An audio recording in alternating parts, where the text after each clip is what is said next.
There's a Nemo show back in place. It's not the one we knew, but at least it's there. We're going to be talking about a bunch of stuff coming to Disneyland, and at the end of the show, we're going to be having a big discussion about what's your one and done attraction tonight on ParksCenter.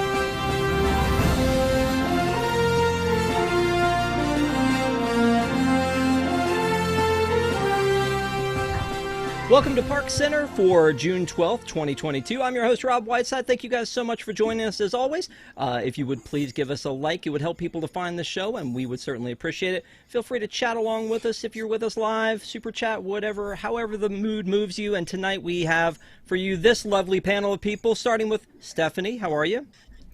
I'm practically perfect. How are you, Rob? I love that. That is not your title tonight. Just wait till you see it. Kamila? Good. Hi, everyone. Happy Sunday. And Matt, how's it going, buddy? Sivaco. Happy to be here tonight. Got to be in the Sivaco box. Always. So tonight I figured we'd mix it up a little bit and we'd start with Disneyland, you know, since it was the first park, but I think we do tend to lean towards Disney World. Most of us are kind of East Coast-ish and we're East Coast adjacent. So, you know, I think we usually lean into that one, but Disneyland is it's a happy place. Disney World's a magical place. That's right. But sometimes people feel a little too comfortable at Disneyland, don't they? This story hit our site this week. This guy decided that he was going to just dip his toes in Splash Mountain water. There's a video that on the site that, you know what, we don't really need to see it, but it's one of those things where I feel like guests kind of sometimes go too far. I think it's his gig. I think like he plays his barking noise and it's like letting the dogs out. But, you know, I just feel like when Disneyland opened in 1955, and Stephanie, I'm going to throw this one to you, not because you were there, but because when it opened, there were women in high heels, there were guys with like, you know, fedoras on and suits and ties, and now here we got this dude just dripping his feet in the waters of the place. I don't know. How do you feel about that? I feel like you're abusing my place. No, you're right. Baby on board. Yes, it was like Dapper Day every day, right? Yeah. Originally. And people had more respect, I think, in the sense that it was something new, it was something fresh, and you wanted to keep it pristine. And I feel like people just take advantage now. And yes, with the advent of the internet and YouTube and all this social media, you can become an internet sensation, go viral with doing these crazy things. But I have to give it to him, though. You know, I would say that I'm, you know, not to blame here, but my children do run in the fountains at Imagination Pavilion in Epcot, which they're not supposed to do. So that has happened before. Yeah. So anyway, things happen. I don't know. When you have that water jumping over top of you, it is like a dare that you can't not do to try to just knock it down. Just like, you know, just, I don't know. I feel like that's justified. Certainly they didn't take off their shoes and socks and dip their toes into Splash Mountain. No, they did not. Kamila, you're closest to Disneyland. Why do you let this happen? Oh, come on. This happens at Disney World, too. I really feel like there could be a show that's like adults behaving badly at Disney. But no, I mean, it really is disappointing to see because on the last episode, we talked about that couple that was proposing on the stage. And we had conversations about that. When you have people do things like this, it's kind of a reminder of, I think, why cast members freak out sometimes because, you know, they're trying to keep you safe. And, you know, if he would have dipped his toe in and if something would have happened, you know, then it would be, oh my gosh, this happened at Disney and it's Disney's fault. So I just feel like we need guests to behave better. And look, kids are one thing. Kids are going to be kids. I kind of feel like this is their playground. So, you know, that stuff doesn't bother me. But adults, there's no excuse. By the way, I feel like we've made him Instagram famous TikTok famous because on TikTok he has like 727 followers, but this video has 2.5 million views. Oh, no. So I think we're creating the beast as we go along. But yeah, I mean, it's one of those things where you look at it and you go, why would you do this? And I've actually just tracked down the account. It looks like it belongs to Matt. Matt, what were you thinking? Oops. No, I wish I was getting those many views on TikTok. But no, I think it's just part of our culture now, and at least Diz, in this case, Diz Talk, just finding the most crazy and eye-catching things. And as someone who's really attached to Splash Mountain, I feel it's like almost like sacrilege stepping into those waters in that way. But I think it's just people love seeing that kind of thing, and we're going to see it more and more. I think that we saw, I'm not sure if it was the same account, but another account doing the same thing at, I believe it's a Small World. So no boat rides are safe right now in terms of feats of guest. Did you hear that, Kamila? No boat rides are safe. But I feel like also people are drinking the water. They're jumping out of the boat at the land. Like there's just so many things, and it's like, everyone stop. You're going to ruin it for us. It's because it's a great background for social media. I mean, you see all these cosplayers that go into, Galaxy's Edge or into Avengers Campus to use that as their canvas. Same thing here is it's just like a very, very recognizable place for people to go and do things. But Kamila, I think you had a good point. Like if this guy had gotten his foot caught in there, this would have been a very different story, and it would have been Disney, how did you let this happen, and what are you going to do to fix it, as opposed to, like, this is, it almost seems like water vandalism. Can we call it that? I don't know. I think so. Coin that, yes. Yeah. So let's move on to meet and greets, because everybody likes a good meet and greet except for my kids. Never liked meet and greets. They were like, pass. I mean, I met Elsa more than my daughter ever did. So don't judge me over here. So one of the things that's coming back is a Darth Vader meet and greet is returning to Tomorrowland for Disney. And then also at the same time, Ms. Marvel is going to be appearing over at DCA, for a limited time. I think both of these are for a limited time. So it's going to be interesting to see how long they stick around. But both of these are because of Disney Plus. Darth Vader is there not because of Star Wars and Galaxy's Edge or for Launch Bay, but he's there because he's in Obi-Wan and they're for Disney Plus. Do either of these, Matt, mean anything to you for these meet and greets? Like, are you hoping they stick around, or do you like that they keep rotating them through? Yeah. I think what Disney's doing in Avengers Campus is brilliant. I think it's a way to keep everyone engaged with the current shows, streaming services. So I think adding Miss Marvel, I'm not super attached to that character, nor am I this new show, but I think it's great they're bringing in Moon Knight, bringing in Miss Marvel. It feels like the Eisner era in a way that they're really integrating current TV shows and like that in the park.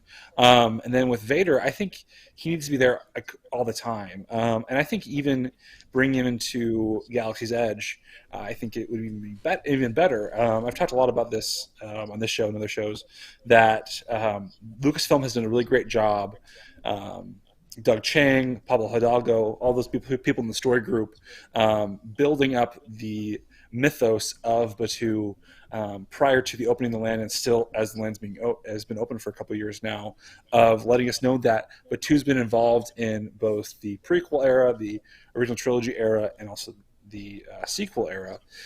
So we know from the Thrawn books that Vader spent some time in Battu. So I think it's great that he is in Tomorrowland, but I think bringing him into Battu also works because it seems like Disney, especially with the Boba Fett introduction into Battu, is that they're willing to start bending that canonical through line that they've been trying to push on us since the opening of the land. First of all, you're using a lot of big words tonight, man. Canonical? Let's just back off. Then also you said this show and other shows, we need to talk after this. I don't know what you've been cheating on us with, but we need to talk after this. But you know what? I mean, it's a good point. Like, again, the argument has always been, hey, you guys kind of screwed up by not bringing in the characters that everybody has, known and loved from the beginning. I don't know, when you go, Stephanie, do your kids, connect more with Kylo Ren, or would they still connect more with Darth Vader? I think that they're scared of both of them, so it really doesn't matter.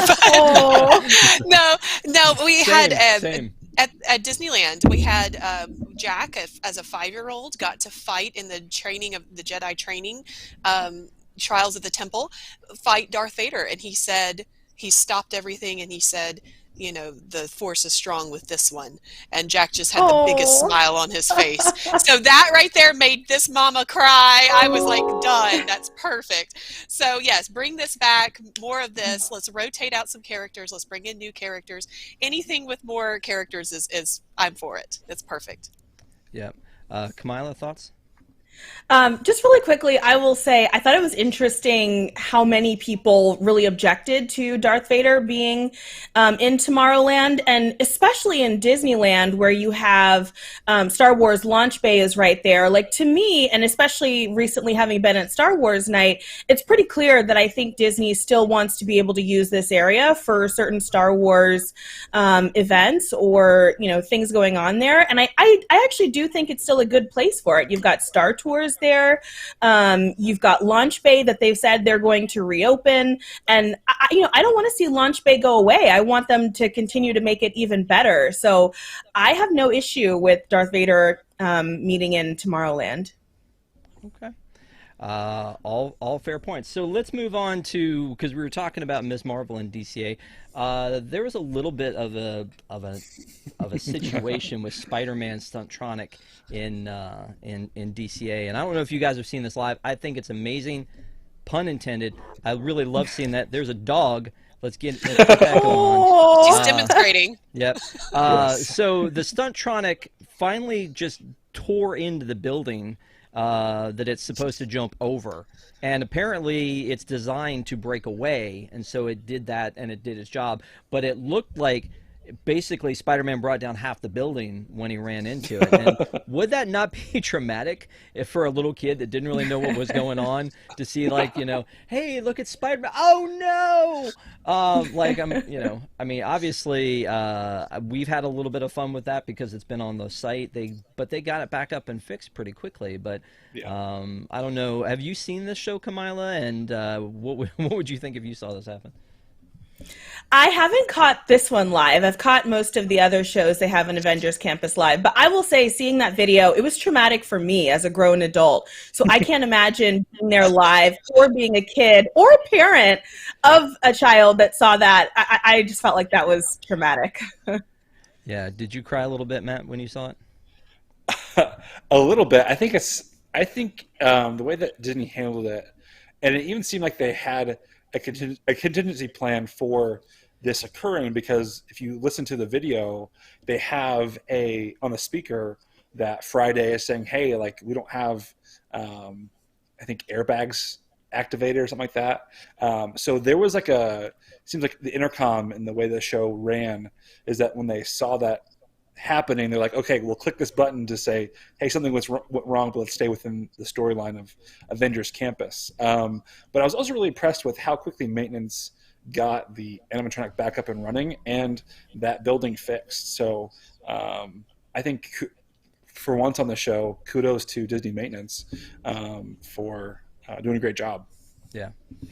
Let's move on to a hard-ticketed event at Disneyland, which in the past, Kamila, we've gone off of how great the hard-ticketed events are, and then we had the Star Wars After Dark, and we were like, are they all great? I don't know. So we've got a new one, which is called Disneyland After Dark Grad Night Reunion event. So it's not Grad Night, it's a Grad Night reunion for people who are a little older, I guess. It's got some themed things that I don't quite understand. I'm not sure what generation was really into milkshakes with crunch berries on it. But I'm skeptical about this one. I don't know if you've looked into it, Kamila, or if you've booked people on it. But I mean, again, I loved Oogie Boogie Bash. I was jealous as to what happened at Christmas with like the Muppets and all that stuff that happened. But this one looks a little bit, I mean, I don't know. How are you feeling about this one? Yeah, I mean, so I feel like if you actually look at what they have there, like they talk about having like a 60s kind of dance party over in Cars Land, and they just talk about like just different theming that's going to be throughout DCA for these grad night parties. There's something that's kind of interesting I could see them trying to play on the nostalgia factor, but for me, when I hear Grad Night, I think of like the traditional ones where it's like when you're a high school senior, you stay at Disney overnight. And I feel like as someone who did that, I never wanted to do that again, even as a Disney fan. And so I feel like for me, there's elements of it that seem interesting, but I'm not really sold on this overall. And I feel like they've had a little bit of trouble trying to sell tickets to this. And I haven't really seen a lot of interest. No, I think you're right. I think they have had trouble trying to sell tickets because I think it's hard to explain. That's what I think. Like if it's Star Wars night, you're like, okay, I know what I'm getting. Or if it's like the Valentine's night, even that one, I think, again, I was jealous of what I saw there. It looked like it went above and beyond with like the meet and greet characters and the things that they had.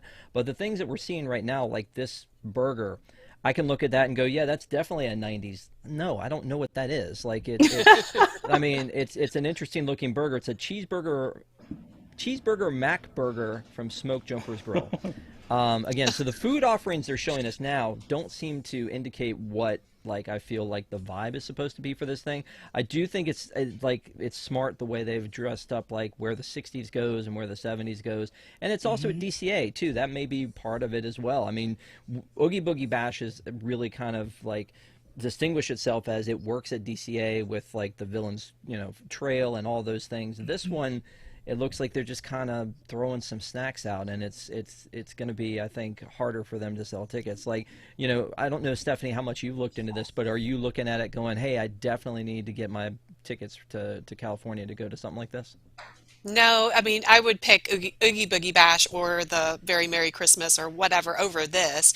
However, I think you're right, Rob. I think that the marketing was off. If they had done, like, say, it's an 80s night, whether you're a new grad or a grad from the 80s, this is what it was like when you graduated. And they people love a theme, so you can dress up like the 80s and come. And then the next, Friday night, maybe a week later, they do the 60s, and the week later they do the 70s. And that would have made more sense. I get what they're doing with the mix and match, but I think that's where it's getting muddled. Yeah, I agree, because I think that's what I thought it was going to be, like a series of nights. It was going to be, this exactly. is 80s night, because they've done 80s night in the past. Right. I thought, okay, this is going to be how this is set up. So, I mean, I agree with you. I thought that was the theme we were looking for here. Apparently not. So once it finally happens, I'm sure we will be there, and we'll get to, see the pictures and all the wonderfulness, and I'll be eating my words about that one. Maybe.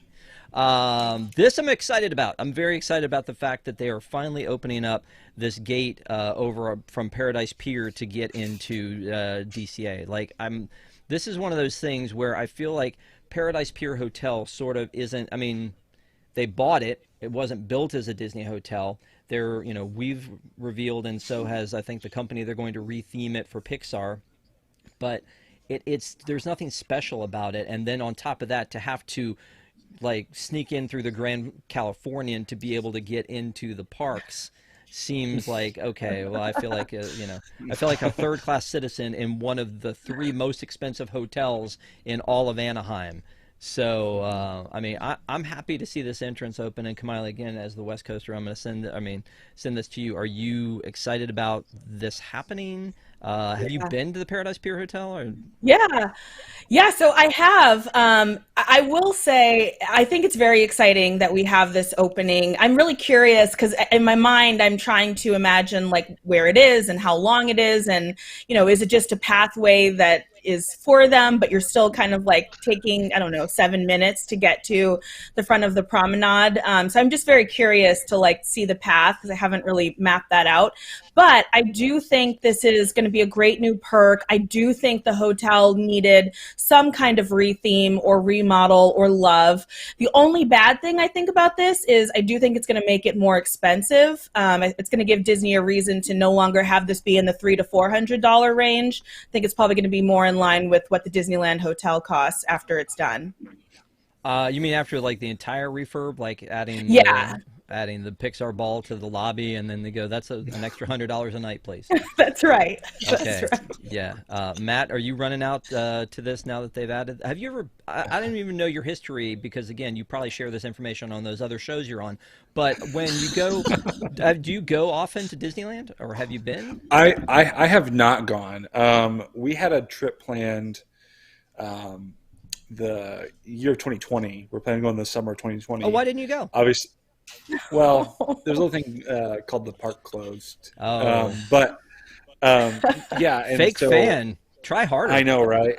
I know. Whatever, dude. It's definitely on my short list of the upcoming vacations, but I've been dying to go to Disneyland. Yeah. But I think it's great that, and I've done a lot of research on it over the years, but I think it's really great how the uniqueness of Disneyland is that you can kind of walk out from your hotel into the parks. I think it's great that they're adding even more hotels to that list of the exclusivity of go right from your room to basically inside the parks. I think it's pretty great. Yeah, I having just gone to D23 back in, I mean, it seems like it was only yesterday, it was 2019, and then going to Star Wars Celebration at Anaheim Convention Center. I hate that there's not an entrance there anymore. There used to be an entrance right across the street from Anaheim Convention Center that you could get into Disneyland that way.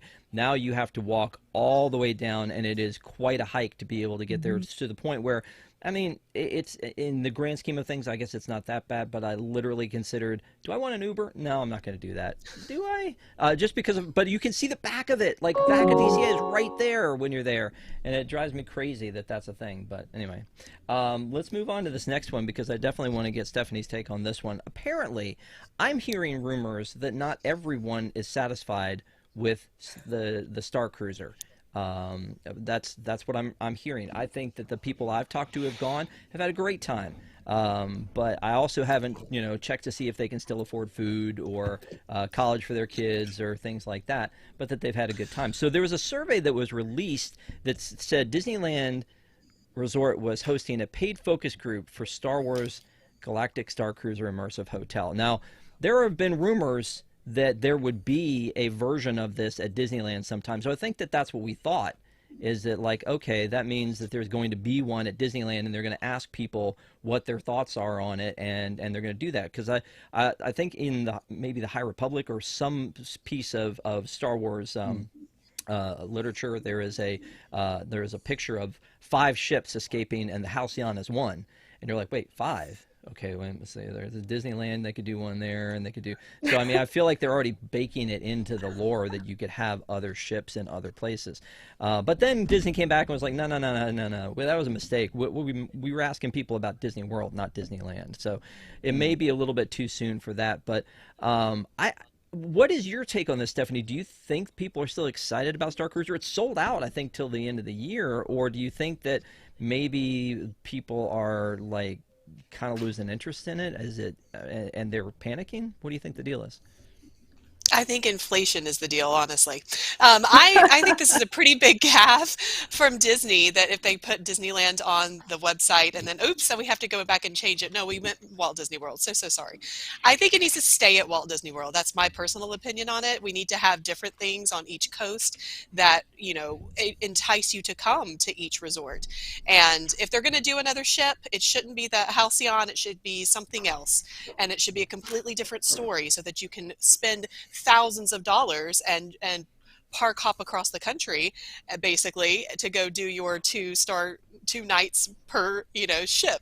I don't know if people are losing interest or not. I still have my reservation until my husband says nope, cut it. So we'll see. I have heard that people with kids, it's a little bit more difficult to get into the storylines and things because some of the activities that they are not old enough to do, they get cut from that and you have to end up doing something else. But as far as adults, I've heard nothing but basically good things about it. Yep. As long as you are willing to participate. Yeah. Matt, is this on your short list as well of things that you want to do? It is, and I hope to do it sooner than later. But I think this is something I've talked about friends of mine recently, is that and this is from even the jump of the concept of the hotel, is that I really felt like there was going to be the initial rush, the first year and a half. It was going to be full and Disney was going to be happy with the numbers they were getting. But then when that initial rush and the initial group of people that were willing to shell up those thousands of dollars to be one of the early adopters, I struggle with the rewritability in a sense of going back, just from what I've heard. I'm sure you could and have a great time, but I think that demographic that was going to spend this money may not be willing to do that again. So I think that's where Disney's going to have an issue, is that in the long term, I don't see it being a huge success unless they're willing to change the storyline and do some things, which I think they'll have to do. Yeah, I mean, I think it would be cool if they had a version of it. There was a holiday version of it. I think it'd be cool if they did some of that. But until more people get to experience it, I don't think they have any need to do that, except for the Tom Corliss of the world that are going for 3. But you can choose your own path. I think I do respect the amount of trouble they went to make each path different. So that, everything isn't going to be the same each trip you take. Now, I have tried to stay spoiler-free of the paths. Like, I know most, we've reported most about the hotel, but we've tried to stay spoiler-free about the things that, like, you don't want to know about.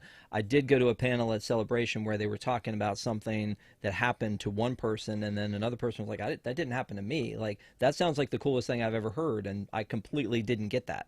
So, I mean, some of the paths sound like they might be even cooler than others. And, I think you'd probably want to go on at least twice, once to choose the side of the Resistance and once to choose the First Order. But, I mean, again, that takes money. So if they can bring the price down and then keep it full, I think that would be great. But let's move on right now to Disney World and Guardians, because this, again, is news that I'm excited about, is that apparently the Guardians of the Galaxy queue, and when I go, I want to be able to have that experience where I get up at 6:50 and I can actually get into the virtual queue, not the 6:50, and when the virtual queue comes around, it's 18 seconds and I've lost out. But it looks like the Guardians of the Galaxy Cosmic Rewind, that the boarding groups have remained at least one day for over an hour after the opening window. I think that was the 1 o'clock one, which to me is a good sign. It means that they're moving people through. I don't think people are all of a sudden not interested in Guardians of the Galaxy Cosmic Rewind, although, we've talked about there are some drawbacks to it where people get sick, and maybe the motion sickness is too much for them, and maybe the word's gotten around about that. I don't know, but I'm excited about the fact that they are, that I might be able to actually get a boarding group and not have to pay money. I talked to a person who, instead of trying to get the boarding group in the morning, they just went straight to the Lightning Lane and almost missed that when they were there. But again, they were there opening weekend. So I don't know, Kamila, if you've heard anything about demand for this attraction, or if people have come to you a little worried about it when they talk to you about it. I don't know. Yeah, I mean, I feel like maybe they just built a ride that they can move enough people through that they can, especially in the second release of the virtual queue, they just have enough slots that for the people that want to ride, which I think is a really good thing. And I think when we compare it to Rise, Rise obviously just couldn't have as many people on for multiple reasons. So I don't think it's that people aren't interested or that, demand is leveling off. I think it's just that they have enough capacity in the ride to get all the people through that want to ride it. And hopefully that continues to be the case as we go into the true kind of summer busy season. Yeah, absolutely. So I have this chart. Matt, will you explain this to me real quick? I think it's fascinating that Disney potentially has made a new ride that has really great capacity. I think that's kind of, at the end of the day, the true story of this is that we're seeing really great capacity from this ride, and it's not going down as much as other new rides like Rise and things like that. So I think it's a really positive thing that we're seeing with these boarding groups. Stephanie, as someone who's not going to ride it for a while, thoughts? I agree with both of them. I agree with Kamila. I think it's just probably a capacity issue, and they have more capacity on this ride. And I think I hate the boarding group situation in and of itself, just in general. It doesn't matter if it's Remy or Rise or whatever have you. I just hate having to get up and go on the app and try to get my six seats. It's just really hard to do. So I'm happy when that leaves anyway. 6 seats. You're part of the problem, lady. Come on, save some for the rest of us. I don't know if y'all are Coral Reef fans, but the Coral Reef restaurant, it took me forever first, I think, when I was younger to find it.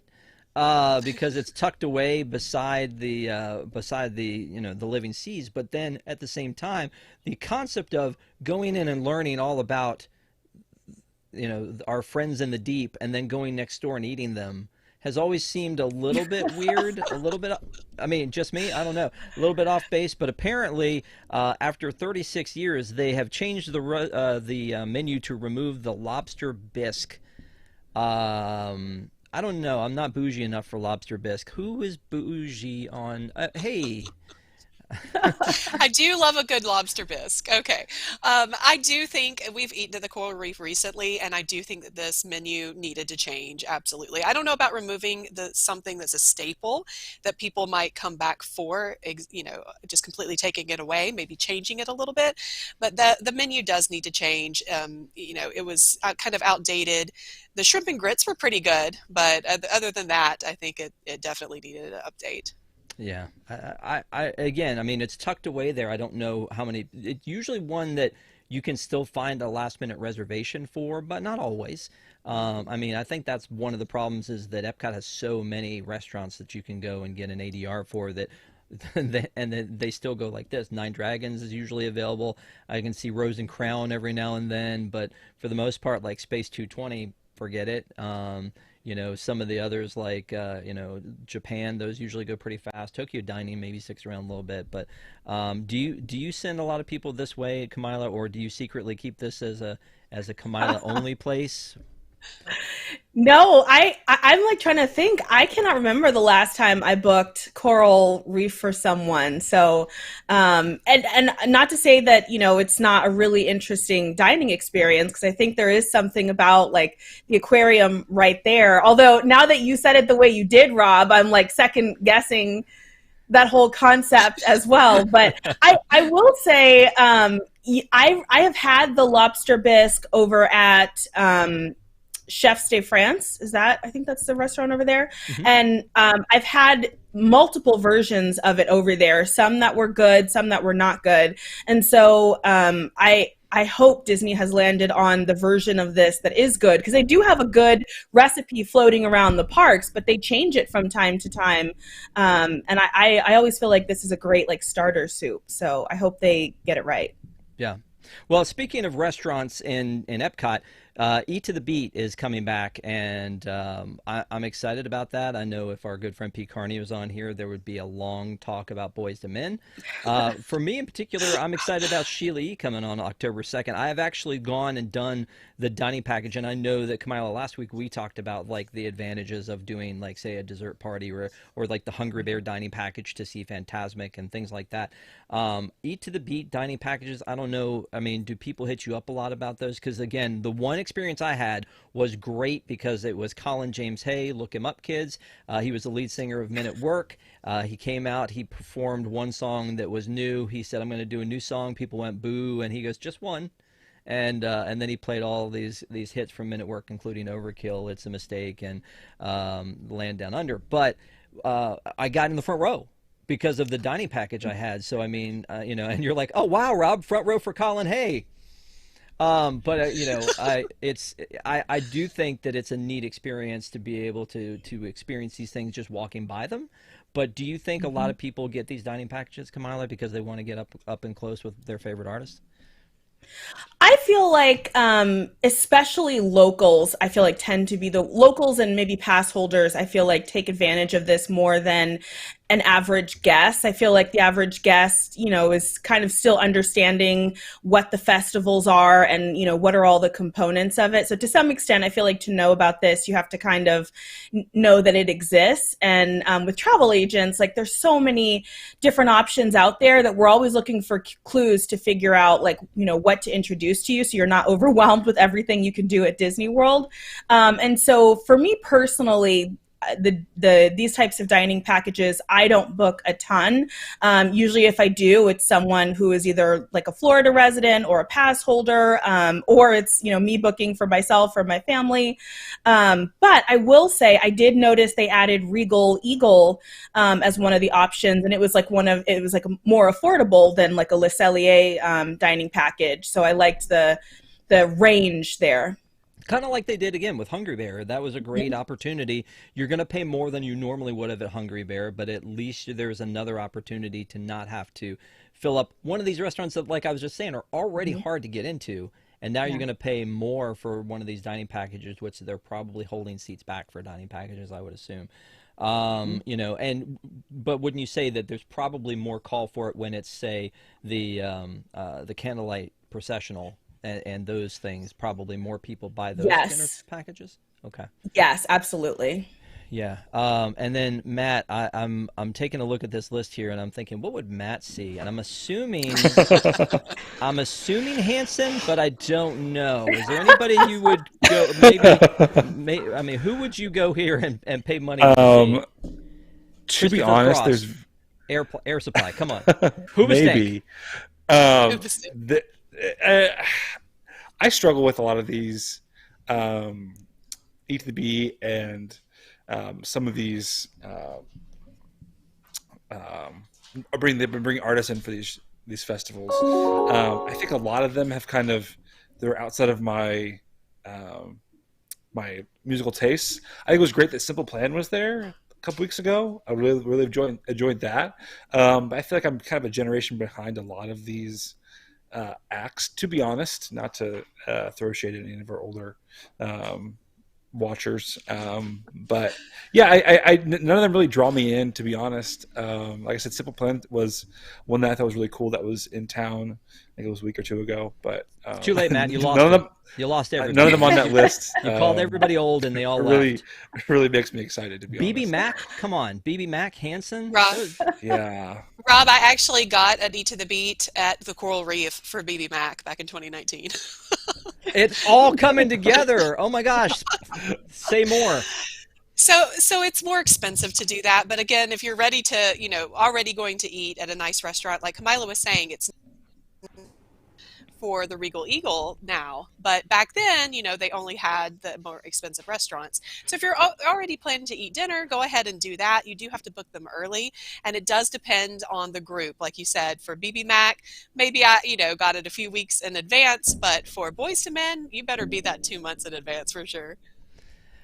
Wow. What's your favorite BB Mac song? And don't say Back Here, because that'll make you basic. What is your favorite BB Mac song? I don't have a favorite. It was my friend that I was going with, and she's obsessed. So she would stand 2 hours in line to get in the front row. Yes. Sure. It was a friend.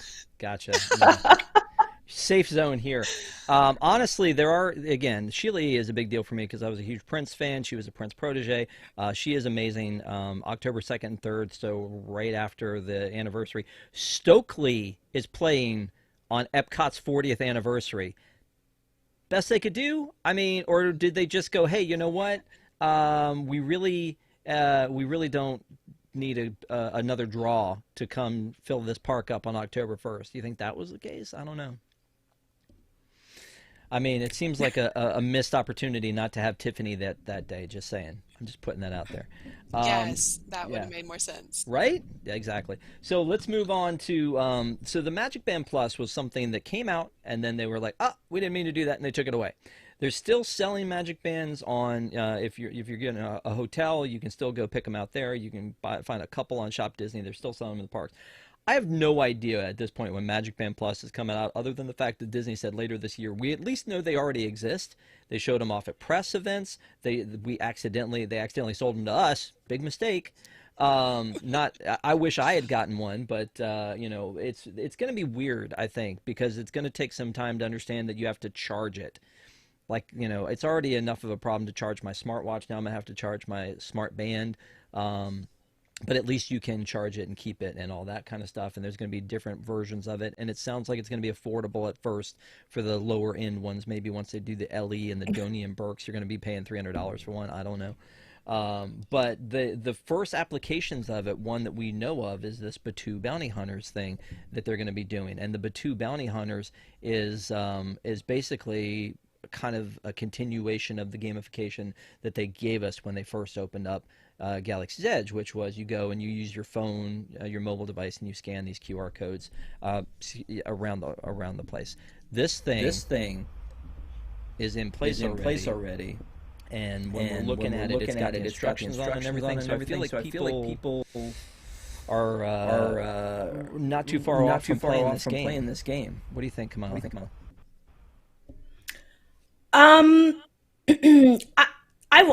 I just am not interested in this whatsoever. I tried to read to understand like exactly what's happening with it, but I'm going to be honest, if I go to Galaxy's Edge, I feel like, you know, I'm probably not doing Rise because I don't want to stand in line and I'm not going to pay to do it anymore. I'm not going to want to drive the Millennium Falcon just because I've done it enough. I'm not interested. I probably am just there to kind of like take in the vibes and I don't know, maybe grab a green milk or something like that. I'm not interested in the bounty, but I hope it's interesting to someone. Green milk. Not blue. Yes, green milk. I'm with Kamila. Green milk. Green. I love that you're like, I don't really care about this. Why did you throw this to me? Matt, you look like you care a little bit. Yeah, I think it's really great that they're doing more in the land to make it more interactive. But I just, and maybe this is going to be further part of the announcement when they officially announce all this, is like, what is the point? Because we've been kind of teased with these games and kind of like keep you busy while you're waiting for your boarding group in the land. But like, what is it actually going to activate in the land? What kind of prize or incentive do you have to accomplish these tasks? I think getting a free boarding group won't be, or a free Lightning Lane 2 Rise or Millennium Falcon probably won't be part of that, just because I'm thinking this will be similar to the Pirate Adventure in Adventureland for Pirates of the Caribbean. Will we get a free boarding group? I just don't know what we're going to gain by playing these games. Well, it keeps people out of the lines and out of my way. No, that's true. That is very true. But I think only those who are diehards like you and I are going to actually go play it, versus if the Joe Schmo is not going to be like, oh, I can get a free boarding group or pin or something, or a free tchotchke. If I'm not getting something like that, then you're not going to find most people playing it. No, but what I do like about the QR code thing, and I've said that before, is that I think that it's been talked about that when you're doing something in Universal with Harry Potter, you buy an $80 wand, and now you can interact with things the way that a wizard would. If you were in Battu and you're scanning QR codes, just like Luke Skywalker, you get to scan QR codes. That doesn't seem quite as amazing, but at least it's something that everyone can be involved in without actually having to break that paywall, right? And this one, there is, I'm hoping there's another option other than the Magic Band. Maybe you can use your phone or the Magic Band, but it looks like it all happens within your device, because like when you scan the door, you're supposed to see the shadow of the person. Yeah. Well, I would say one thing to, not to interrupt, but the one thing to kind of differentiate it from the wands is that the wands, you're doing something that you've always dreamed about doing in that world. Whereas what you're doing in Battu, at least thus far, is what the droids have done in the movies. And I don't see many people wishing they were droids. So I think that's kind of and it's not like you see like a Han Solo breaking codes and doing that kind of stuff. He's actually picking up people and picking up supplies, where this is all very much in the metaverse in a way. Yeah, you can do that, but you will get kicked out. True.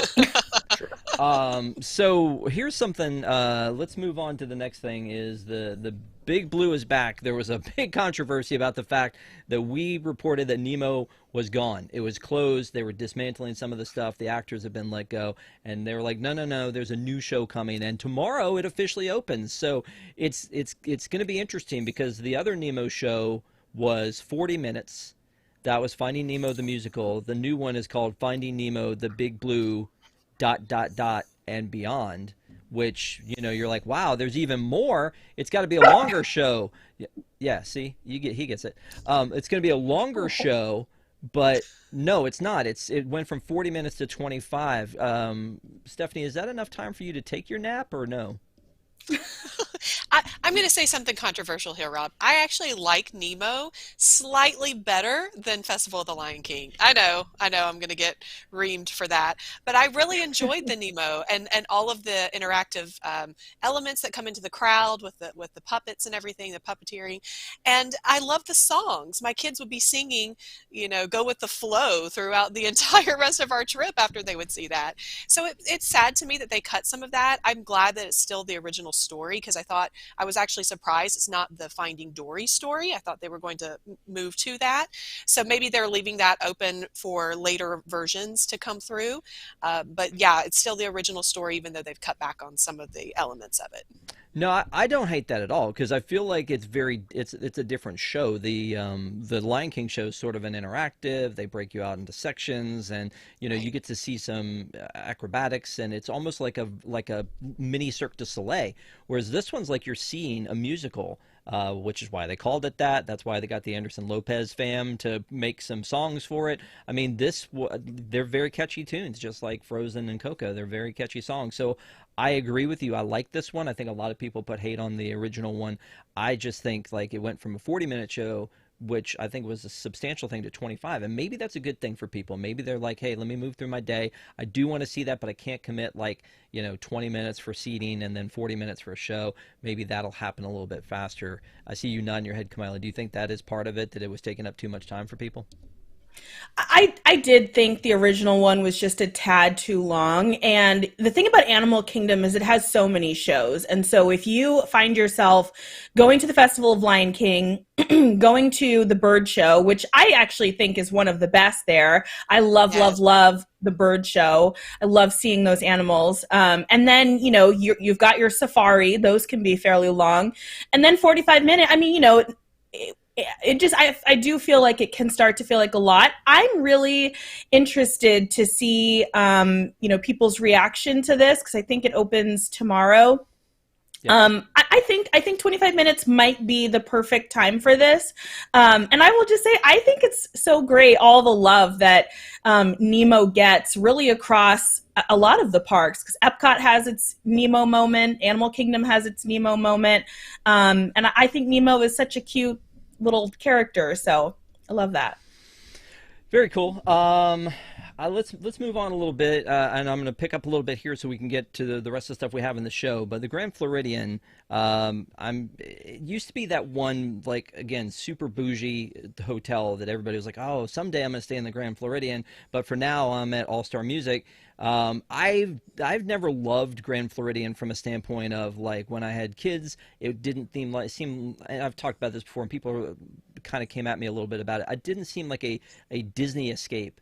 It seemed like a very luxurious hotel, and the theming is on point, but it didn't seem like a theme that like my kids would get the way they would a 3-story high Dalmatian or or some of the other stuff that we would run into, like this one is really more of a fancy kind of adults, kind of a really nice place, but they're starting to change it. Now and the changes have been so small, I haven't really paid attention to the fact that it's been an ongoing process, because it was okay, let's make this one restaurant or the bar, the Enchanted Rose. Okay, well now it's got another theme, even though you've got a Mad Hatter sprinkle park outside, and you've got Alice tea, in the tea room. Now you've got Beauty and the Beast for some strange reason. Okay, cool. And then they were like, oh, let's take this other restaurant and give it a Mary Poppins theme. And it's like, wait a minute, is there any specific theme to this thing anymore? So, and now Victoria and Albert's is finally reopening, which I've never been to and probably will never get to go to. But Victoria and Albert's is finally opening. So I don't mean to pick on you, Stephanie, but I assume you've stayed at the Grand Floridian. Is this your DVC? Is this? It's my DVC. It's also where my husband proposed. It's also and where I used to work. So much hate at it. No hate. I know. It's where it's very close to my heart, near and dear to my heart. So all I have to say is don't touch my Grand. Okay, that's all I have to say. Now, so they're already redoing the rooms, right? They're making them look like they needed updating. I completely agree, but they're making them look nice, but they're not in the theming. They're not within the turn of the century 1900s Victorian that Eisner originally built. And yes, why they pushed in Belle, in the French chateau kind of Rococo period makes absolutely no sense to the theming. Mary Poppins makes more sense because she was, turn of the century there. So I have no idea why they're doing this other than what the, website already stated that, Bob Chapek didn't like it for whatever purpose. But I'm telling you, if they come in and they change that atrium, that huge, beautiful entrance and the tile work that already has IP in it, in the marble. Exactly. He's going to have a lot of blowback, especially for people because they need those areas where people want to have that grandeur at their wedding. And if you saw Ink and Paint, our last episode this past Monday, Shannon talked about her wedding and it was at the Grand, and her pictures are fantastic. You can go to her Instagram and see them. They're gorgeous. And that's what people want. It's not for kids. You're absolutely right, Rob. It's more for adults. So the adults get the relaxation, and they have the live pianist, and they used to have the orchestra there, which was wonderful. And the kids get the parks. Congratulations to Dawn, who figured out the word of tonight is bougie. Congratulations, Dawn. Thank you so much for pointing that out. No, it's just you fall into that groove, and then there you go. And we're talking about the Grand Floridian and all these other things. And honestly, my dad loved the Grand Floridian because of how just like opulent it was. Opulent, see, mixing it up a little bit. And we would always go to the Grand Floridian Cafe. Like, we would leave the park, and that's really one of the only times we would leave the park to go to a hotel to eat and then come back. And we would go to the Grand Floridian Cafe, and they had like paper dolls, and it was just that whole Victorian theme of the paper dolls for kids. And they had this peanut butter goober pie that was like this tall, and the key lime pie, and the fried pickles. It was the first time we ever had a fried pickle, but it wasn't slices. It was literally a full pickle that was fried. It was just very unique. It was very different, and it was very bougie. I don't know, but it was really super fun to kind of go there. Then I love going and seeing the gingerbread house that they build during Christmas. I love seeing the I love seeing the eggs that they do during Easter. Pretty cool. Just did a $10 super chat. Bougie Wonderland. Oh yes. Nice, very nice. Thank you so much for the super chat. I appreciate it. I saw it out of the corner of my eye and started laughing. But I would say that that you're right. Like they should keep it that way. There's no reason to go and change these little pieces, over time. So, again, for the sake of of time, let's move on to crowds, because I feel like Disney World is never all Disney parks, Disneyland included, has never felt more crowded to me than it has in right after COVID. And we went in that July 2020. I was walking around and doing like 6 feet forever, right? Spinning around in circles. There was no lines. Nobody wanted to be there. And then when everybody figured out that the floor was not lava and it was time to travel, that's where they all went. Then we had those lines where the line to Big Thunder and the line to the Haunted Mansion were like touching each other because there were so many people. And so I feel like they haven't ever been as crowded as they are. But now there are a couple of stories that hit our website. One was about the testing requirements for international visitors is no more. That's great. I hope that means also that our people can go travel, the people here can go travel elsewhere if more people are coming in to go to Disney, because the international visitors don't have to do that anymore. But also the other one was Walt Disney World and Brand USA team up to draw more tourists to Central Florida. No. Don't team up to do that. I don't understand why you need more people. Kamila, are there not enough people already in Central Florida visiting? I will say, I think we've definitely seen very busy periods the past 9 to 12 months.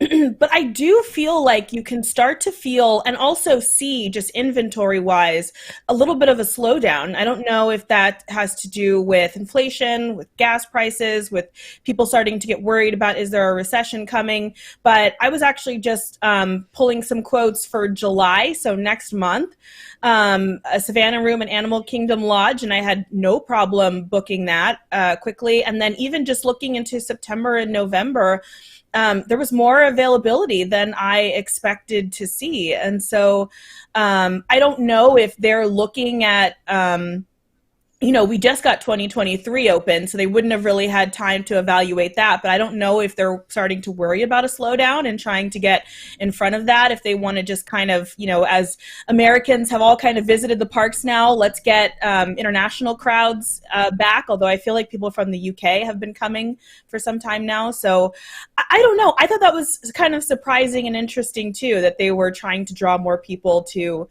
Orlando. Maybe everyone's going to Disney and Universal and the other parks aren't seeing all the love. I don't know. Maybe everybody just wants to hang out on iDrive. Stephanie, you've been a few times this year. Don't you feel like it's pretty much been busting at the seams? Although what Kamila's saying is maybe it's starting to soften out. It does seem like it's getting back to pre-pandemic, like you said. And yes, I think there have been international travels in the past where they have those packages. Isn't that right, Kamila? That they can get a certain number for 2 weeks at a time. So maybe that's what they're looking to bring back towards the fall. I'm not sure. She would know better than I. But I do know that Paris has already dropped some of their restrictions months ago, right? So yeah, maybe there will be more back and forth now.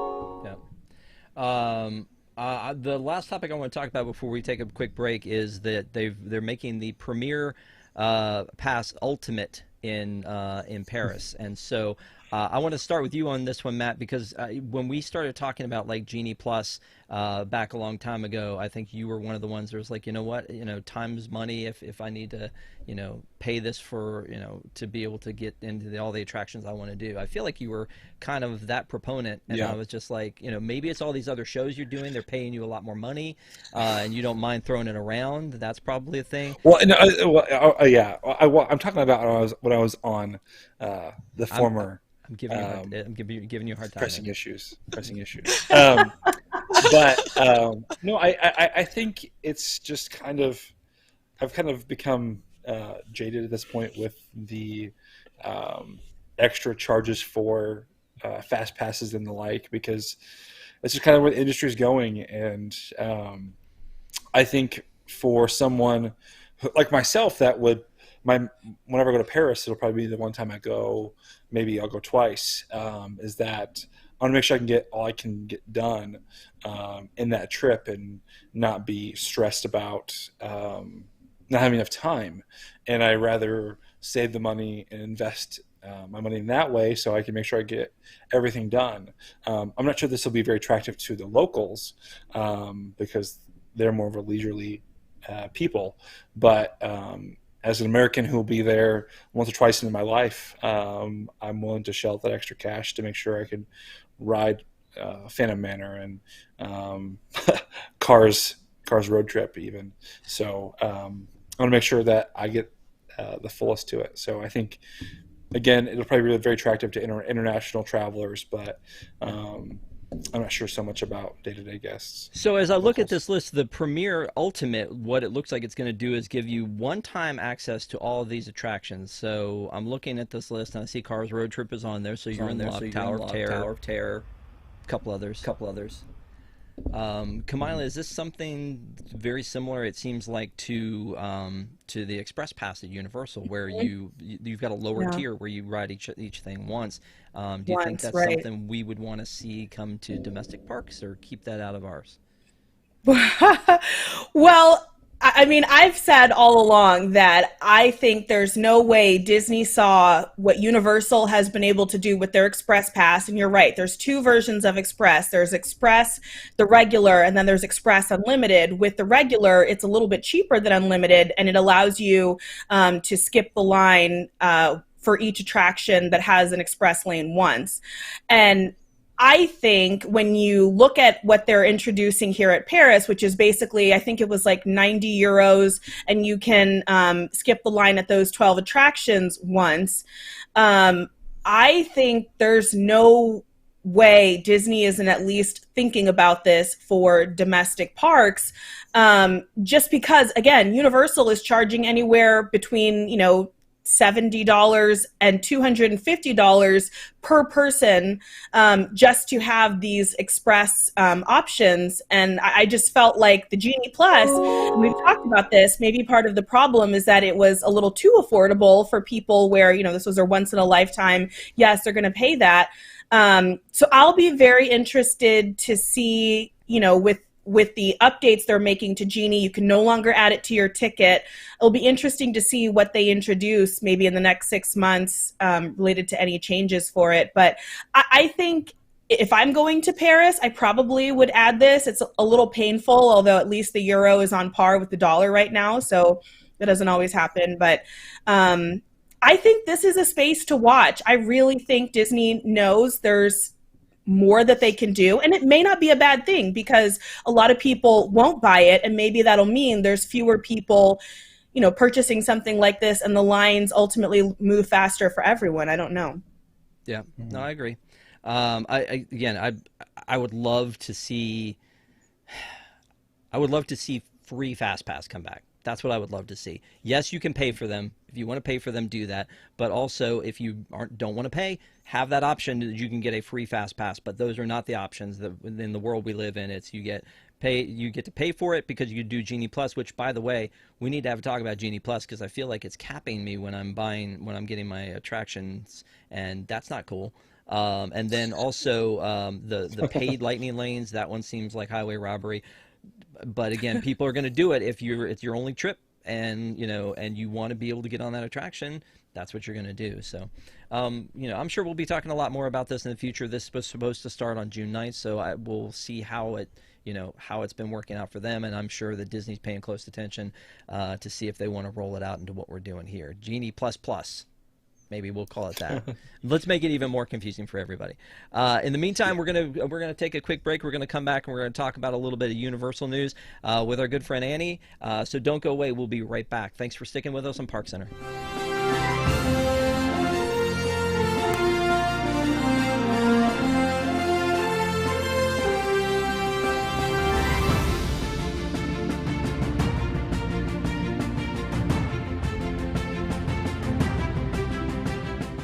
Welcome to Deep in the Plus. Each week, join host Rob Whiteside and a panel of Disney superfans as they take a different movie or TV show from the Disney Plus catalog, tell you its history, details, give their review, and let you know if it's worth your time. Current shows, classic movies, and everything in between. Watch Deep in the Plus live Tuesday nights at 9 Eastern for new episodes, or catch Deep in the Plus anytime on YouTube at unplanneddowntime.com.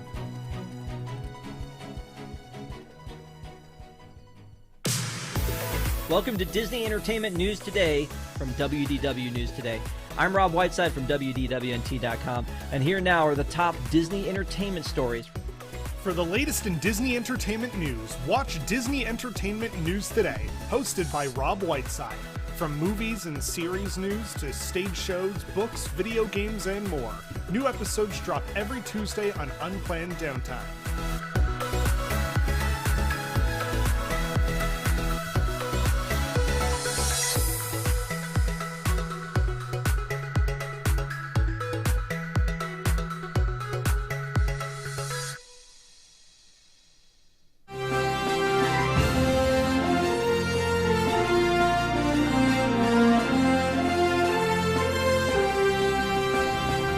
Man, those look like some amazing shows, don't they?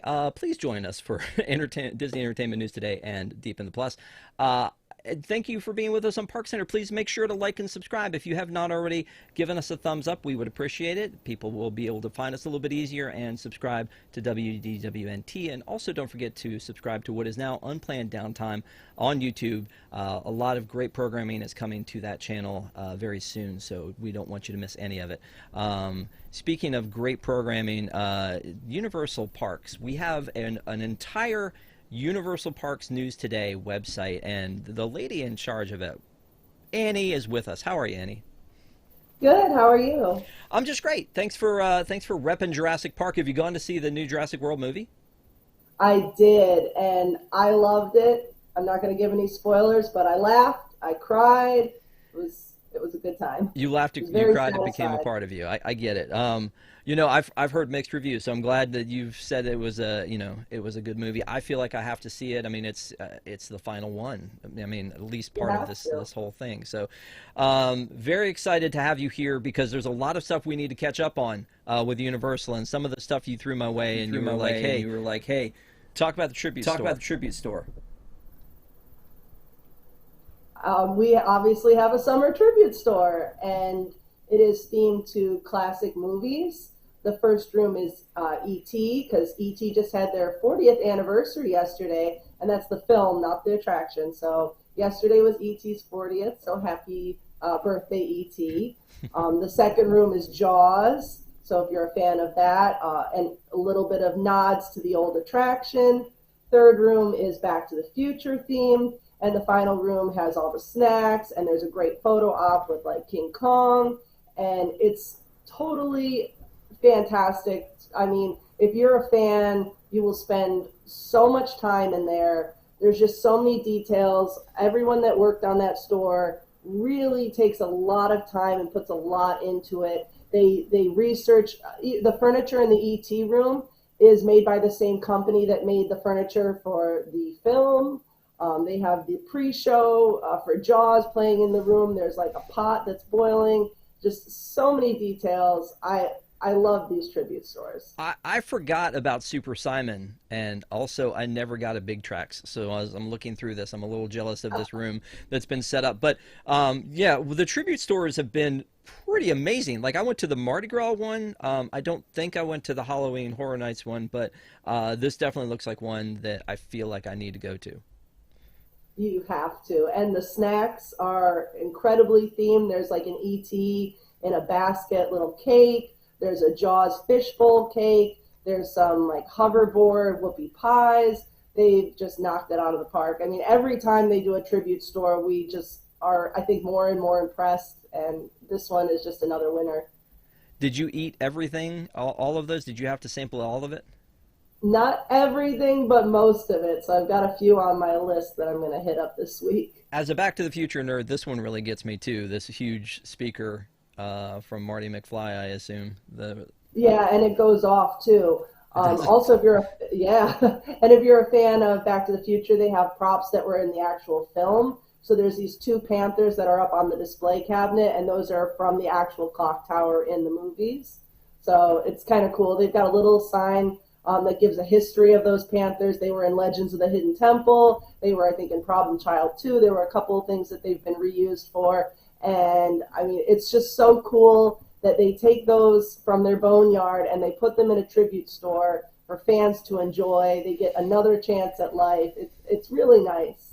Now, I know you and I like to, like, when we're together, kind of pick on the whole Disney thing, but I wish Disney would do this. Like, this is, I mean, starting with that store outside in City Walk and being able to see the stuff there in the cases and the confrontation scenes and things like that, and then just that they pull out more and more for all these tribute stores, it makes me, like, think, why doesn't Disney do this? But again, they do a great job with it. It's very amazing. Where do you think they keep all this stuff the rest of the year? I would love to see that. That would be like on my bucket list. If someone could just take me in there, open the doors wherever the storage place is, let me have a little look, I'd die happy.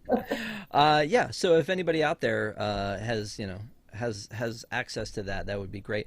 I was looking through these pictures, and this photo report that you've put together for us is huge, and it has just basically, so if you can't get down for this tribute store, you've got to check it out on universalparksnewstoday.com. But my favorite I chose a picture that just really, to me, is my favorite. It's this one, with you being held by King Kong. Yeah. Were you scared? Was that a scary moment for you? It was terrifying. I mean, childhood memories came rushing back. But like you said, all these treats and things just look like just on point, and I don't know what that little cup is, but I feel like I need one. But that's, again, just the collector in me that has to have one of everything. So that's pretty awesome. But the other thing that Universal is known so well for, obviously, is Halloween Horror Nights, and there's been a little bit of an announcement about a house that's coming. Yeah, Michael Myers will be returning this year, and it'll be on both coasts. So the original Halloween film is going to be featured. I know that they've done Halloween in the past, but I don't expect it to be the same at all. So I'm really looking forward to that. That was Halloween was the first actual house that I went through in 2014. So for me, I'm kind of looking forward to this because I have very vivid memories of that first house that I'd ever been in. I went alone. I had no one to be with, so it was like, but it was one of my favorite Halloween movies ever. So I was like, I have to do this, even if I do nothing else. And it was fantastic. So I'm looking forward to seeing it. And on top of that, there is apparently a merch reveal, and this is something that I don't remember when Universal started doing this, but Disney doesn't drop anything until like you get to the park and you're like, oh, it's sold out already. Oh, I'm sorry. But this one, this is, what is this we're looking at? Like an ornament and a T-shirt? Yep, there's an ornament and a shirt, and so they released 3 ornaments so far. So if you're maybe wanting a spooky Christmas or maybe even like a Halloween tree, it looks like we're going to have a lot of ornaments this year. So there's one with the logo, then there's the one with the Universal Monsters, and now obviously Michael Myers. And I love the artwork on that ornament. Like, it's that just iconic, like classic little scary image of him. And the shirt is blacklight reflective. It's got Halloween on the back in 2022. So, I mean, the merchandise looks great already, and obviously this is just the preview, so I'm saving up my money now. But you can buy these now, right? Like, this is a preview. Oh, yeah. I just know that there's going to be more, and if this is what they're already giving us, like a little teaser taste of, and I'm already getting this stuff, I have a feeling that I'm in trouble. My wallet is in trouble come this Halloween. Finally, someone else has taken a hit other than me, and I just need to stay away because I'm sure you could drag me into this mania, so please do not. Speaking of mania, Minions, what the heck? It's 2022. Why are we going all in on Minions at Universal? Because obviously there's the Minions attraction that exists, the Despicable Me attraction. Now we're taking Shrek 4D and we're making it Minions. And then our beloved... Oh my gosh, this one hurt me when we found out about the Universal Monsters Cafe is going to be a Minions Cafe? No, it hasn't been officially announced, but, they have a Minions Cafe in Universal Studios Hollywood, and judging by the construction walls being covered by Minions, the location to the other Minion-related attractions, I think that we are probably, making a good guess that will be a Minions Cafe, which is ripping my heart out because if you follow Universal Parks News Today on Instagram, you probably would see that I was there almost every afternoon. So when that closed down, it was like, I'm homeless. I don't know where to go. That's my favorite place. But it was so good. I know they have the... It was so good. I know. The theming was great. It was dark. It was, moody. I loved it. I loved being in there. I'm not a huge fan of Minions. I know that the new movie is coming out on July 1st, The Rise of Gru. So I think that I don't know if we're going to go for a Minion summer, it looks like. So I wouldn't be surprised if we saw more Minions hanging about somewhere, but... Desi has said in chat they were cute for like 5 minutes. It's time to move on. You know what, though? I mean, it does feel more refreshed than Shrek, because we haven't seen new Shrek in forever. Also, it seems like Universal's timing's off so much. Like, they got rid of Confrontation, and it seemed like Peter Jackson's King Kong came out like a year or two later, and then they build the Kong attraction over in Islands. I don't know. Maybe they know what they're doing. Yeah, I'm gonna trust in the process and not try to, judge too soon. But like I said, I'm not a huge fan of Minions, so you probably won't see me wearing any Minions shirts anytime soon. Now, but I'm not a huge Minions fan, but gosh darn it, I love a good popcorn bucket. That's where it's hurting me, because as much as I don't care for Minions, I do care for popcorn buckets. And I think I may have mentioned on the last show that, popcorn bucket fans might be in trouble coming up here. And as you can see, we have this giant car. It's massive. It rolls, so it's kind of like a toy. You just kind of flip open the top part of it, and you get the popcorn inside. It's collectible, it's decorative, functional, all those good things. And then out there, yeah, there you go. You've got another Minion popcorn bucket. Now the car one is at Universal Studios Florida or Universal Orlando. The one that you're showing now with the starry-eyed glasses is out at Universal Studios Hollywood. And the glasses light up, the glasses lift up, the eyes move. It's really cool. So this is the third Minion popcorn bucket, though, that has come out in a brief amount of time. And last year, Universal Studios Hollywood got like a Minion in an inner tube. So I would love to see not Minion popcorn buckets soon. Well, I mean, why aren't there Harry Potter popcorn buckets? Just because it's out of scope for the immersion? I would have a guess that they would probably have a hard time getting approval from Warner Brothers and such for that. But I would hope for maybe a Jurassic popcorn bucket. That would be pretty cool. Well, see, we had a little purple dragon on the East Coast, and we had the Elliot on the West Coast for Disney. So, yeah, it seems like that would be appropriate to have a big dinosaur. I would love it. So speaking of Harry Potter, what about this? Yeah, we've got new chocolate frogs, which was a shock. I was walking through the store and the color of the package just caught my eye, and I stopped and I picked it up and I was just like, why is it a different color? And then I look at the sign, it says milk and dark chocolate frogs really big, and I go, oh, okay, now it explains it. So the dark chocolate is brand new. They've obviously had the milk chocolate for years. You get a wizarding card. It's a solid chocolate frog inside. So I got one. I thought it was good. I'm not a huge fan of the regular chocolate frog. I thought the dark chocolate was pretty good, though. The cards are basically the same. There wasn't anything different about that. But it's really nice to see something new in the Wizarding World. There's no chaser card for dark chocolate that I'm going to have to chase down because I don't really care for dark chocolate too much. Not yet, but I would, I wouldn't put it past them to come up with that idea, and, So one final thing we want to talk about with Universal is something that we talked about with you a while ago is that they had kind of tarped up or walled up the carousel in Seuss Landing, and that's such an iconic thing, that carousel. And you said there were some structural issues with it, but now it's coming back?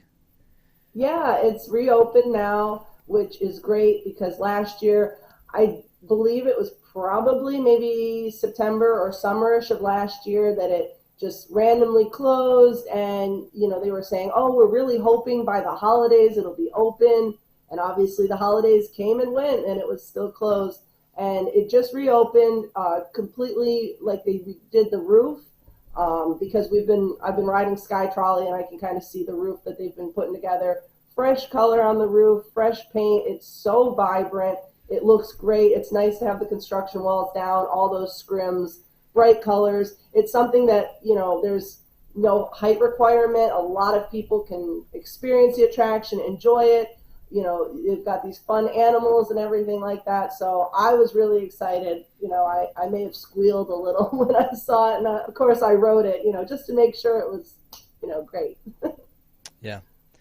Well, I'm very excited for all this stuff to come, and the Halloween Horror Nights again is really kind of the thing that like people who are huge theme park fans cannot miss. So I'm really excited to be able to see all that come back. When do you think we're going to see even more with Halloween Horror Nights? I'm hoping that over the next couple of weeks we're getting more announcements, more preview merchandise. It would be nice to see, obviously, the scare zones start to get set up. They've ended the Universal Superstar Parade, so that kind of clears the streets a little bit more for things like, obviously, the scare zone construction. So we'll just have to wait and see, but we do know that things are being built as we speak, so it's just a matter of time. That's exciting. All right. Thank you so much, Annie. I really appreciate when you come on.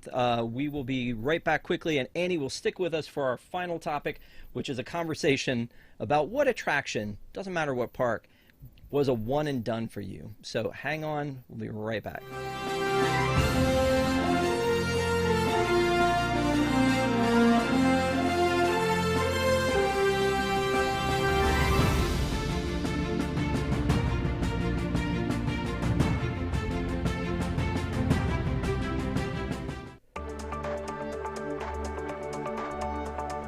Welcome to News Today with Universal Parks News Today. I'm Tom Corliss. Here now the news.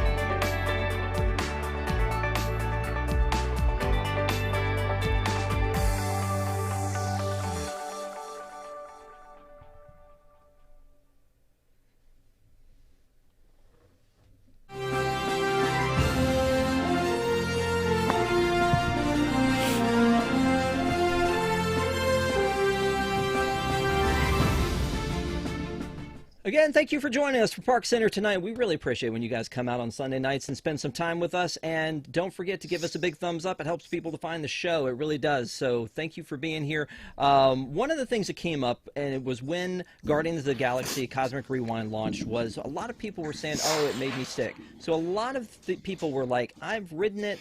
I'm going to go ahead and check myself off the list. I don't need to go back and ride that again.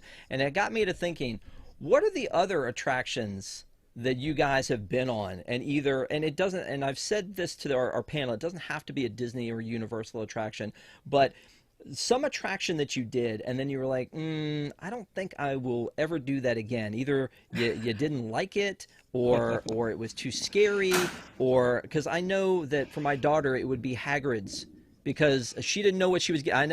I know. She didn't know what she was getting into. She got on it and she was like, and it went backwards and she was like, okay, we're done.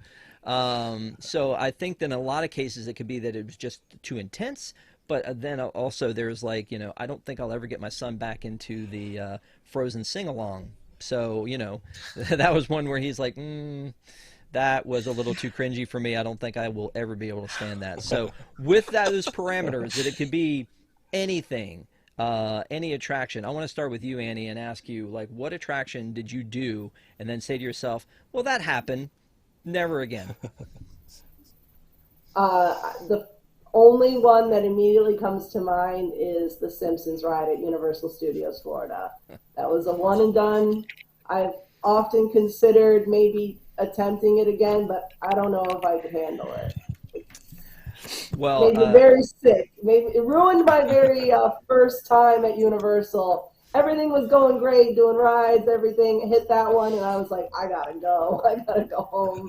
And then everyone dragged me around the park and wouldn't let me leave. So there are so many simulators, though, at Universal, and you're there all the time. I'm surprised that a simulator would throw you like that. But I think that it made me sick, not because it was a simulator, but because it replaced Back to the Future. That's just my that's just my take on it. That could be another. So you've never been back on it? Nope. Okay, so next time I come, you and I, Simpsons. At the end of the day, as long as I can leave after. Okay. Kamila, let me ask you next. Like, what's your one and done that you did it and either hated it or just thought to yourself, never again? So my one and done. Why was it on a boat? It's shockingly not a boat. But my one and done is actually, and this is painful for me because I adore the area that it's in so much, but Web Slingers is just absolutely terrible over at Disney California Adventure. And it's particularly bad because the first time I rode it was when they were still doing the virtual queue, and I wasn't at the park early enough to try for the morning one, so I was like literally like shaking. I had like one of my family members doing the time.gov countdown, was so excited to get the virtual queue pass, was so excited about the ride. I had not seen any spoilers, and then we got on it and I hated it. And like the fact that you have to work, so it's literally like a workout, and not a fun one. And I would have rather just like been on the ride, been entertained. But I've been back since to DCA so many times, and I literally like run away from just that area because I can't stand it. Wow. Okay. And it's the only attraction really other than Guardians Tower that's there. It's just because you got a low score and you're just angry? Is that what happened?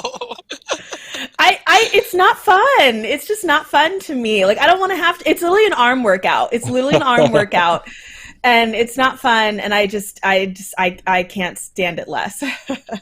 You know, the funny thing is that the queue to that and the lore of that are kind of better than the attraction, really, honestly, because there, again, I think we talked about it. There's a lot of, Desi and I talked about it on our Deep in the Plus with Ms. Marvel, is there's a lot of kind of hidden things about like the next generation of Avengers in the queue and in the lockers when you're walking through and all that kind of stuff. But yeah, I sat down next to somebody the last time I rode it, and I was like, man, this is gonna be a workout, and they were like, why? And it's just like, I'm gonna do this the whole time. This is not a natural thing to do. But I'm sad again about that one because it's not the one at Universal.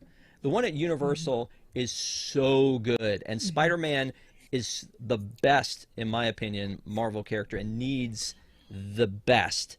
And so what they've done there is interesting. But to your point, it's terrible. or terrible, either one. She says terrible. Okay, that's a surprise. That is a out of left field, but I totally feel that one. Let's go to you, Stephanie. What's one for you?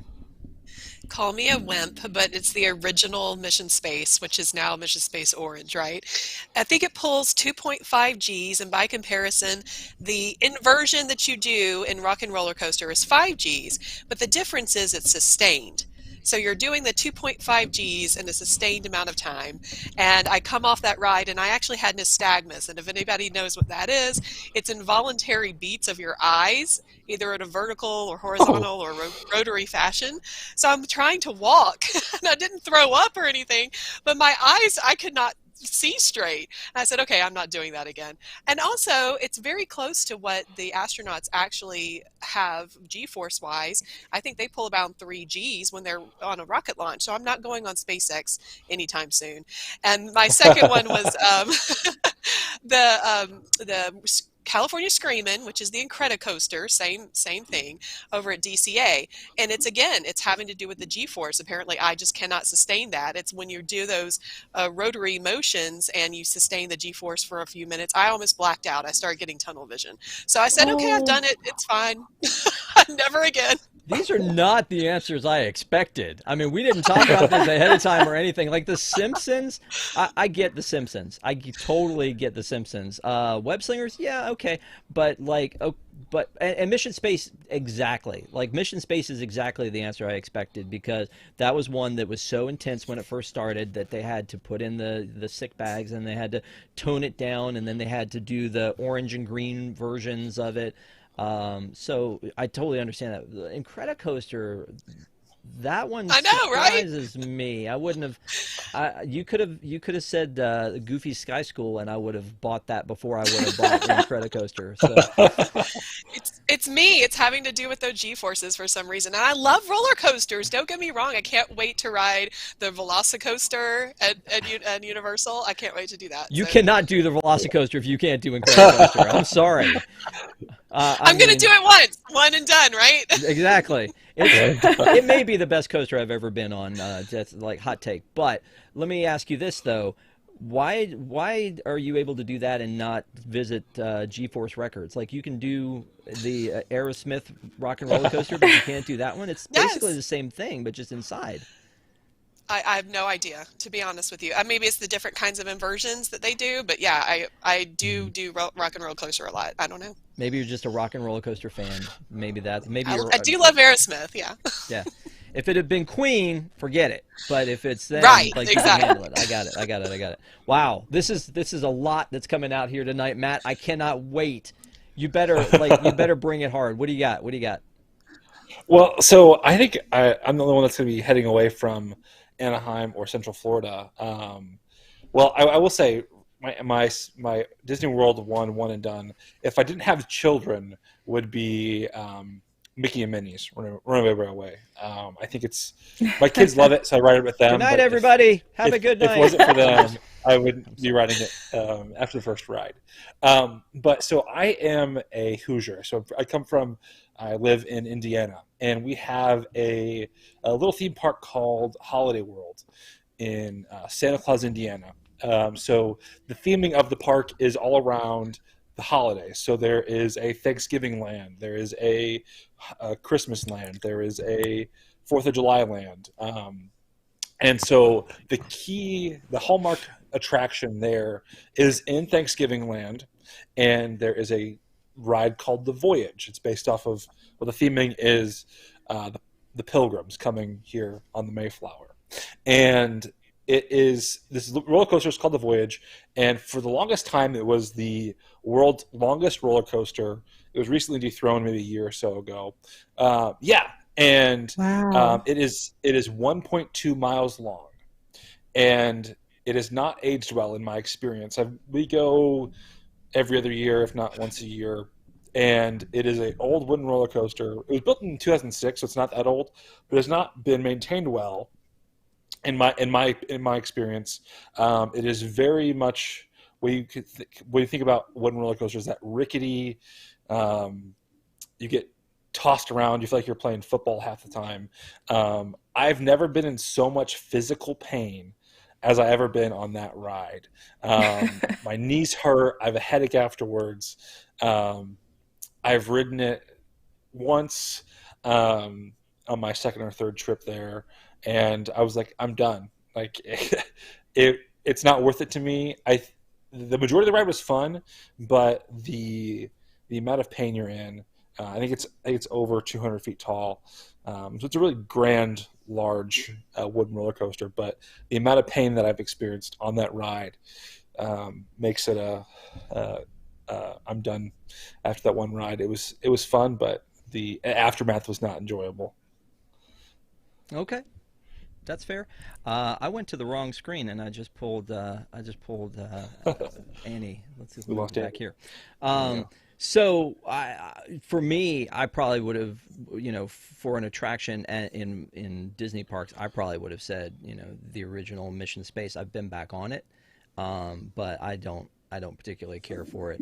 But like if you picked anywhere, Carowinds in North Carolina, it's on the border of North Carolina and South Carolina, has this thing that is the like the drop tower, and it's one of those where somebody took the world's tallest flagpole and put bicycle seats all around it, and then they take you all the way to the top, and then you hear it click, and then they just drop you. Like, it's not Tower of Terror, it's not Doctor Doom Fearfall where it does like this kind of thing. It's just literally you're just hanging like a bike seat, and it just takes you all the way up, and they just drop you. And I was like, I was playing it cool afterwards, but I was like, nope, No way. we are done.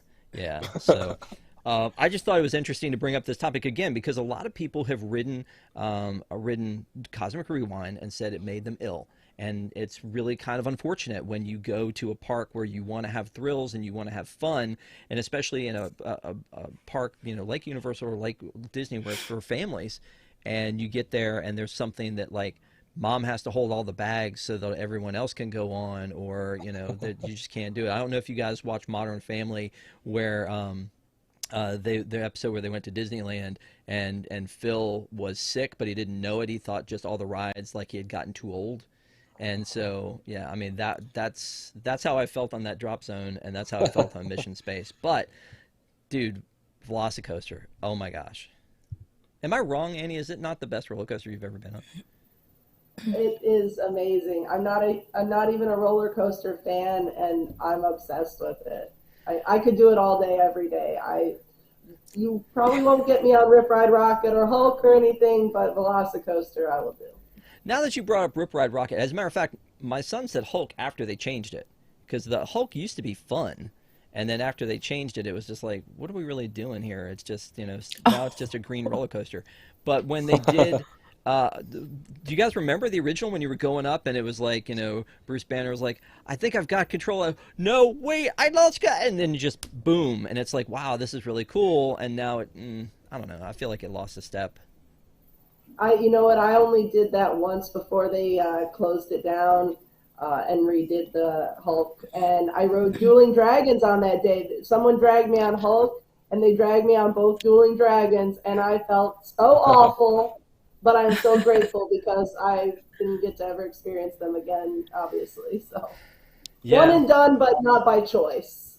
Yeah. Right. I love Dueling Dragons. We actually were there on a day where I guess it rained and it kind of cleared the park out, so there was like no line. And my brother and I rode fire, and then we got off and immediately rode ice, and then we immediately rode fire again. And yeah, that's probably the sickest I've ever been, but just back and forth. But it was awesome. You were like, oh, that's just too many times this time, but I'll come back again because it's really cool. Yes. My wife said Alien Encounter because she was a teacher, and you had those fake little kid screams in there, and like they're pretending like they're dropping blood on you, and I mean it was just intense. It was intense, and it was just kind of like I think I'm done with this one. Although Stitch's Great Escape, I could not get them to come on either, so I don't know, maybe they just ate things in the round. I have no idea. Yeah. So anyway, we would love to hear from you guys in the chat if there are things that are attractions that you think are one and done for you. After this panel, I can't even wait to see what people put in the chat. Really, I can't, because I wasn't expecting half of this stuff to be the case. And man, Kamila, way to take a stand about web slingers. I mean, that is something. I feel like we've all danced around it. That's not the best they could do. Let's call it what it is. It's awful, is what you're saying. It's definitely not good. You know what? It's better than I think it's better than Flick's Fun Fair. Oh, I don't know that one. No, that's what used to be there, the Bugs Land. Oh, okay. All those little kid rides. Now, Heimlich's Choo Choo Train, I would fight to keep that one back in because that was so adorable for Heimlich's Choo Choo Train. But all the rest of the stuff in Bugs Land was just kind of off the rack carnival rides, that were based after one of Pixar's least talked about movies. So the fact that they've replaced it with this is better, but it's not what it should have been by any stretch of the imagination. So I mean, and I'm not anti-Avengers Campus, so I wish there was a better attraction there. And for those of you who are in Paris, get excited. Web slingers coming to your park very soon. All right. Thank you guys so much for being on the panel tonight. Thank you guys for watching at home. And again, one last plea, if you have not already, please give us a thumbs up. And especially for this great panel tonight. We appreciate all you guys being on. We are going to have a post show for our Patreons, which we call our wigs. We love our wigs. Thank you guys for being out there. We appreciate you. The WDWNT Interglobe Society, you can find out more at patreon.com/WDWNT. Also, if you're looking for some gear, you can check out carouselproducts.com. We have a lot of great stuff for you there. And then don't forget, we've got some great programming coming up this week, including Tuesday, Disney Entertainment News Today, and Wednesday, Patrick Hackett and I will be talking about everybody's favorite movie, High School Musical 3. Don't forget to be there when we talk about High School Musical 3 and round out the High School Musical trilogy that everybody has been on pins and needles about. So thank you guys. If you are a Wigs member, you do have a post show, so we will see you shortly. And again, thank you guys on the panel. We appreciate it. Have a good one. Thank you. Bye. Everybody.